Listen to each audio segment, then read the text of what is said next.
سرمد السعودية، يعني خلّيني أقول لك أعتقد فيلم هيبقى مميز جدًا، وأنت شخصيًا يعني عندك كاريزما كده وطلّع على الشاشة السينمائية يا عم الله فظيعة، يخليك لا بجد.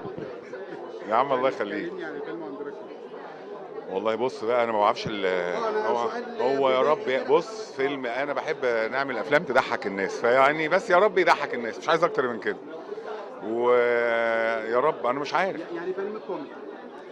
كوميدي. فيلم كوميدي خفيف اجتماعي لذيذ في يوم واحد كله احداثه فاهم فوضى ضحك كتير المفروض يعني يا رب.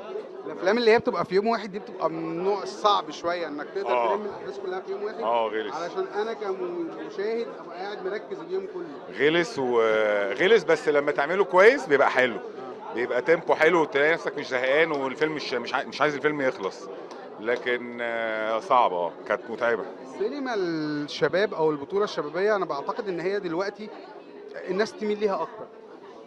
ما فيش حاجة اسمها كده الفيلم الحلو وبيعجب الناس كلها يعني ايا كان طب ما احنا في فيلم انا بحبه قوي اسمه وقفة رجالة بتاع 4 رجالة كلهم فوق ال40 يعني فوق ال50 أنا كل الفيلم ففيلم ده تحفة عاوز أتفرّج على الفترة الجاية. بالظبط ده والشباب بيحبوه الفيلم الحلو حلو. كدواني وكان طقم كده جميل أوي. طب قُل لي بقى إيه أبرز الأحداث الدرامية اللي أنت قايم بيها في الفيلم؟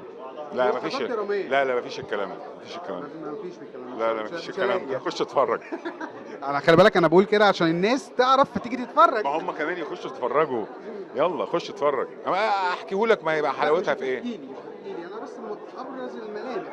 لا مفيش ملامح هو بس ربنا يستر من القصه اللي انا عاملها دي بس وهنشوف ايه اللي هيحصل. هي القصة حلوة أوي على فكرة. وبورسعيدي. وهتطلع موضة. وربنا ربنا يستر. يكرمك ربنا يكرمك. طب قُل لي عندنا إيه الفترة الجاية؟ عندنا حاجات كتير عندي اوشن الجديد عندي الجزء الجديد من اوشن 14 بقى عاملين اوشن 15 و16 في فيلم واحد. هيعجبك قوي ان شاء الله. ده أهلاوي والّا زملكاوي؟ يا راجل ده سؤال انا اهلاوي طبعا طب ما اهلاوي طمني عليك. قلبا وقالبا انا زي الفل. طمني عليك والله أنا حاسس يعني.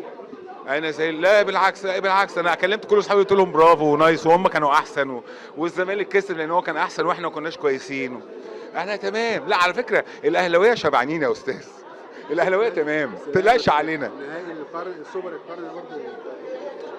بص أنت اتوترت انا والله. شبعان أنت بالعكس بقول لك اتوترت. انا شبعان انا ما عنديش مشكله طب والنهائي بالعكس الجاي؟ انا مبسوط لك انا مبسوط لك. النهائي الجاي. انهي نهائي جاي اللي هو هو الاهلي السوبر المصري بقى؟ الاهلي ليه ماتش في الموسم بنتغلبه عشان متخاذلين بعد كده الموسم ماتش واحد. بيتطربق على الناس اللي فيه كلها اهو بعد كده الاهلي هيطربق الموسم على الناس اللي فيه كلها.